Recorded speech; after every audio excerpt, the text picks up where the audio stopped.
Good morning. আমি বিশাখা চলে এলাম আরও একটি নতুন ব্লগ ভিডিও নিয়ে। তো দেখো সকালবেলা এখানটায় উঠে ওকে একটুখানি দলাই দিয়েছি, কারণ কি কাজ করব। আর এখন না একটু দলাই কম বেশি থাকেও, আগে তো মোটে থাকতো না, বাট হ্যাঁ এখন থাকে। তো দেখো পা হাত পা মানে সকালবেলা যেহেতু একটু মুখ ফুক ধুয়েছিলাম, এত পরিমাণে টান পড়েছে, তো ক্রিম না মাখলেই নয়, একটুখানি মুখে হাতে ক্রিম মেখে নিলাম।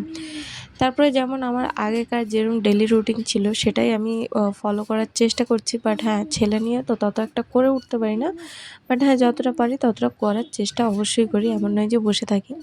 ওকে নিয়ে তো আমাকে প্রায় 10টা 11টা অবধি বসে থাকতে হয়, কারণ ও একটু কোলে ঘুমায়, তারপর একটু নিচে ঘুমায়, কারণ মোটেই ঘুমাতে চায় না। আর ওই 9টা 10টার পরে ওর নিচে মোটেই থাকতে চায় না।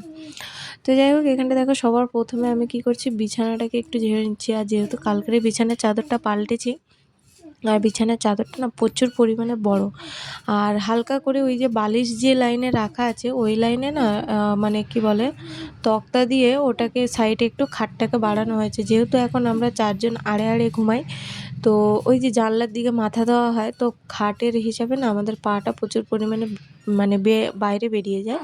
তো সেই কারণে ওইদিকে একটু তক্তা দেওয়া হয়েছে, তক্তা দিয়েও বেশ ভালো করে একটুখানি ফিট করা হয়েছে, না পড়ে যাওয়ার কোনো রকম কোনো চিন্তাভাবনা নেই।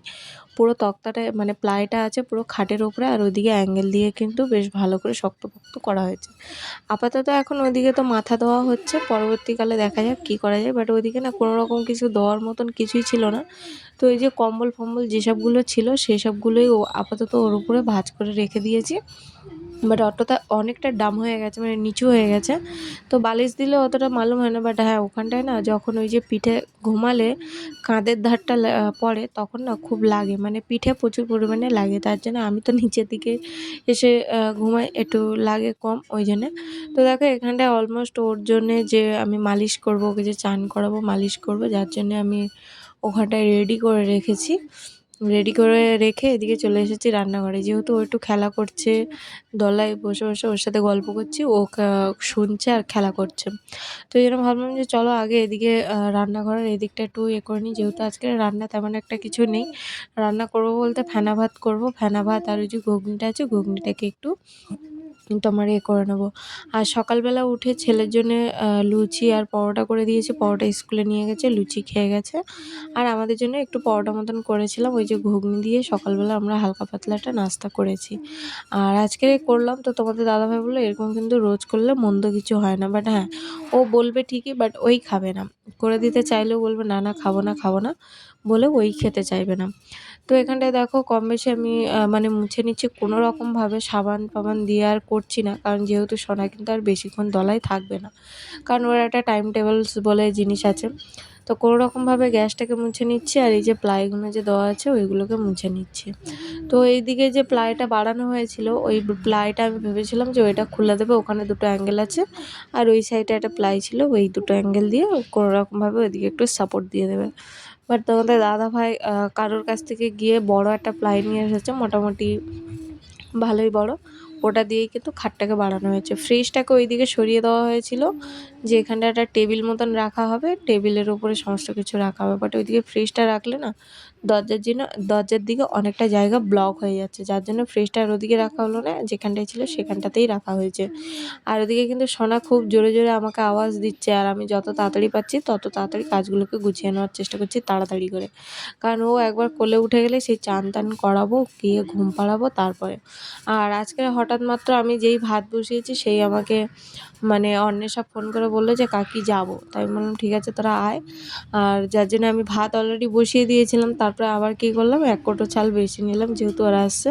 আর সত্যি কথা বলতে ঘরে বাজার ঘাট তেমন কিছুই সমস্ত কিছু বাড়ন্ত ছিল, যার জন্য তরকারি কিছুই করা হয়নি। বাট হ্যাঁ, তোমাদের দাদাভাই ওই যে 12টার সময় বড় সোনাকে দিতে এসেছিলো, দিতে এসে কী করেছে, অল্প একটু বুট ছিল ওটাকে ভিজিয়ে দিয়েছিল, যে ওদেরকে সন্ধ্যাবেলা ঘুগনি করে খাওয়াবে। যেহেতু আমরা কালকে ঘুগনি খেয়েছি, ও জিজ্ঞাসা করছিল এসে, যেহেতু আমি ভিডিও আপলোড করেছি, তো যেই কারণে ও এসে জিজ্ঞাসা করতো তোমাদের দাদাভাই কী করলো, বুট ভিজিয়ে দিয়েছিল, সন্ধ্যাবেলা ওদেরকে ঘুগনি করে খাইয়ে তারপরে ওরা গেছিলো। তো এখানে দেখো সোনা প্রচুর পরিমাণে আওয়াজ দিচ্ছে, আউ আউ করে আওয়াজ দিচ্ছে, আউ আউ করলেই ওর কাছে যেতে হবে। আর ওর সাথে গিয়ে একটুখানি কথা বলছি। ও ভাবছে ওকে আমি কোলে নেব, ওকে আমি নেব। তো কেমন করছে, আর এবারে মানে খুব জোরে জোরে ডাকছে, ঠিক আছে। তো এবার যদি ওর পাশে আমি না যাই ও কিন্তু কান্নাকাটি শুরু করে দেবে। তো যাই জন্য আমি তাড়াতাড়ি তাড়াতাড়ি করে কোনোরকমভাবে ঘরটাকে ঝাড় দিয়েছি, থালা বাসনগুলোকে বাইরে বের করে দিয়েছি। আর তোমার এখানটায় ঝাড়পাট দিয়ে গ্যাসের ধারটা বেশ ভালো করে পরিষ্কার করে দিয়েছি। তারপর কি করব, ওকে মালিশ ফালিশ দিয়ে তারপরে আমি ভাতটা বসাবো ভাবছিলাম। তারপরে না করে চান ফান করি, মানে মালিশ দিয়ে বসিয়ে তারপরে আমি চান করিয়েছি ওকে, যেহেতু ভাতটা হতে টাইম লাগবে। আর অল্প কটা ভাত ছিল যাতে আমি জল ঢেলে দিয়েছিলাম, সেই ওটা না পুরো পান্তা হয়ে গেছিলো। ভেবেছিলাম দুপুরবেলা খেয়ে নেবো, বাট হ্যাঁ আমি না খেতে ভুলে গেছিলাম। তো যাই হোক আজকের ওটা খাওয়ার চিন্তাভাবনা আছে, দেখা যাক যদি ভালো থাকে তাহলে অবশ্যই খাবো। আর সত্যি কথা বলতে ওতে মটর দিয়ে আলু দিয়ে বেশ বানিয়েছিলাম, তার উপর থেকে সর্ষের তেল দিয়েছিল, এত সুন্দর লেগেছে আমার, এটা বলার মতো না। এর আগেও যদি বা আমরা অনেকবার খেয়েছি সেটা কথা নয়, বাট ঠিক আছে বেশ আমার টেস্টি লেগেছে জিনিসটাকে। ওটা আমাদের এখন করে প্রায় সময় বানানো হয়। পরে দেখো এগুলো ওই যে কালকে রাত্রে, মানে রাত্রে বলতে ওই বিকালের দিকে ধুয়েছিলাম, যেহেতু তোমাদের দাদাভাই কিছু ধুয়ে দিয়েছিল, হাফের বেশি তোমাদের দাদাভাই ধুয়ে দিয়েছিল, ওগুলো মেলেছিলাম তো শুকনো হয়েছিল না। আর আমি যেগুলো কেচেছিলাম সেগুলো মেলার জায়গা ছিল না, যার জন্য ওগুলোকে রেখে দিয়েছিলাম। তো এখন সকালবেলা উঠে সবার আগে ওগুলোকেই মানে মেলে দিচ্ছি। আর দিকে কিন্তু সোনা আমাকে খুব জোরে জোরে ডাকছে, বাট করার কিছু নেই, এগুলো তাড়াতাড়ি করে আমি যতটা তাড়াতাড়ি সম্ভব মানে ততটা তাড়াতাড়ি করে নেওয়ার চেষ্টা করছি। একটা বেডশিট আছে, সেই বেডশিটটাকেও মানে মেলে দেবো। আর বেডশিটটা না অলরেডি অনেকটাই শুকিয়ে গেছিলো, তো তারপরেও কি একটু মেলে দিলাম। আর এই আমি 3টে বেডশিট কিনেছিলাম গত বছরে, তার থেকে বেশি রং উঠেছিল। এই যে বালিশের রডটা দেখতে পাচ্ছ, এই বালিশের রডের যে বেডশিটটা, ওই বেডশিটটাতে সবচেয়ে বেশি রং উঠেছিল, যেটা এখন আমি বর্তমান মিলছি। আর রোদে থেকে তো মানে যেহেতু ভিজেটা রোদে ছিল, হালকা কেমন যেন একটু রংচটা ভাব হয়ে গেছিলো। তারপরে টান টান করে মেলে দিয়ে ক্লিপ মেরে দিলাম, ক্লিপ মেরে দিয়ে এখন আমি যাব সোনার কাছে। যত তাড়াতাড়ি ভাবছি সোনার কাছে চলে যাবো, তত দেখো এখানটা একটা ক্লিপ না ভেঙে গেছে, ওটা কি ঠিক করার চেষ্টা করছিলাম। তারপরে দিয়ে সোনার আওয়াজ পেয়ে আমি ভাবলাম থাক ওটা পরে ঠিক করব। আর যেহেতু ওগুলো শুকনো হয়ে গেছে সমস্ত কিছু, কালকে যেগুলো মেলা ছিল সেগুলো তুলে নেবো, কারণ বেশি রোদে থাকলে না প্রচুর পরিমাণে রংচটা হয়ে যায়, আর কেমন জানি কাপড়গুলো পুরো একদম কাঠঠোকরার মতন মরমর করে বেশি রোদে রাখলে। তো ওই জন্য ভাবলাম যে সবার আগে ওগুলোকে তুলে নিই, তারপরে সোনাকে চান করাবো, খাওয়াবো, রেডি করব। তো এখানটায় দেখো আমি সোনাকে সমস্ত কিছু কাজবাজ করিয়ে নিয়ে এখানটায় চলে এসেছি। এই দেখো ভাতটা বসিয়েছি, আর ভাতটা অলমোস্ট হয়ে গেছে, তো ওপর থেকে একটু সর্ষের তেল দিয়ে দিয়েছি। আর গন্ধটা যা বেরিয়েছিল না বলার মতন না। আর এখানটায় দেখো এই যে ঘুগনি বসিয়েছি, আর ওই যে বললাম পান্তা হয়েছিল, এই যে পান্তাটা কিন্তু হয়েছিল খুব সুন্দর, কিন্তু দোষের মধ্যে খেতে পারলাম না, এটাই যা। আর ওই যে মটরশুঁটি দিয়েছিলাম সমস্ত কিছু, ওগুলো ওইখানে ওইভাবেই আছে, ওগুলোকে পরে ঠিক করবো, আগে তো সোনাকে ঠিক করবো তারপরে।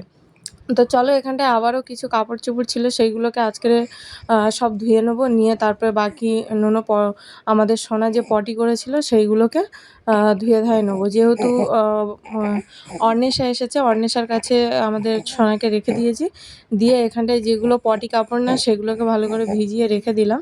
সেগুলোকে ভিজিয়ে দিলে একটু কাপড়টা ভিজলে কি হয়, বেশ ভালো পরিষ্কার হয়, খুব একটা কষ্ট করতে হয় না। তো ওই যে সকালে থালা বাসনগুলো পড়েছিল ওইগুলোকে মেজে নিচ্ছি। আর ও ঘুমাচ্ছিল না, তো অন্বেষা এসে নিল, বললো কাকি আমাকে দাও। তো আমি বললাম আচ্ছা ঠিক আছে তুই নিয়ে, তাহলে আমি ওগুলো করে নিই। আর প্রায় এখন যেহেতু আমি কাজটা যখন শুরু করেছি তখন কিন্তু প্রায় তোমার ওই 1টা বাজতে যায়, আর তোমাদের দাদাভাই তো 1টা 20-তে চলে আসে খেতে। তো আমি বললাম যতটা করা যায় আর কি ততটা তাড়াতাড়ি করে নিই। সেই চিন্তা ভাবনা করে দেখো অলমোস্ট কিন্তু আমার সমস্ত কাজ মানে আমি গুছিয়ে নিয়েছিলাম, শুধু এই চাদরটাই ধুইতে পারিনি। আর ওই যে পটি কাপড়গুলো ওগুলোকে আমি ভিজিয়ে রেখে দিয়েছি, আর ওগুলো আমি ভিজিয়েই রেখে দিয়েছিলাম, ধুইতে পারিনি। তোমাদের দাদাভাই চলে এসেছিলো খেতে, তো এক এক করে সমস্ত কিছু মেলে দিচ্ছি। আর এত রোদ উঠেছে, আর তার উপরে এত জোরে হাওয়া বইছে কি বলবো, বলার মতন না। তো এই যে সকালবেলা যেগুলো মেলেছিলাম ওগুলোও শুকনো হয়ে গেছে দেখছি, তাহলে ভাবতে পারছো কতটা রোদ উঠেছে। তো ক্লিপ মেরে দিচ্ছি একে একে। আর গাছটাতে দেখো পাতাও কিন্তু চলে এসেছে। আর এই যে আমাদের রাতের খাবারে ওই যে সেদিন চিলি চিকেন করা হয়েছিল, তার মধ্যে গোটা কথা হাড্ডি আর ওই ঠ্যাং ছিল, আর মেটে আর গিলে ছিল একটা একটা করে। তো ওইগুলো এত পরিমাণে ঝাল হয়ে গেছিলো যে খাওয়া যাচ্ছিলো না। আমাদের কিন্তু খাওয়া হয়ে গেছে, আর ছেলে যেহেতু খায়নি ওর জন্য এই যে গলা রুটি করে দিচ্ছি। নয়তো ও শুয়ে পড়বো, সবাই শুয়ে পড়বো, ঠিক ঘুম পাবে, তখন বলবে ড্যাডি খিদে পেয়েছে, মামি খিদে পেয়েছে, তখন যাকে হোক উঠে ওকে আবার খাওয়াতে হবে।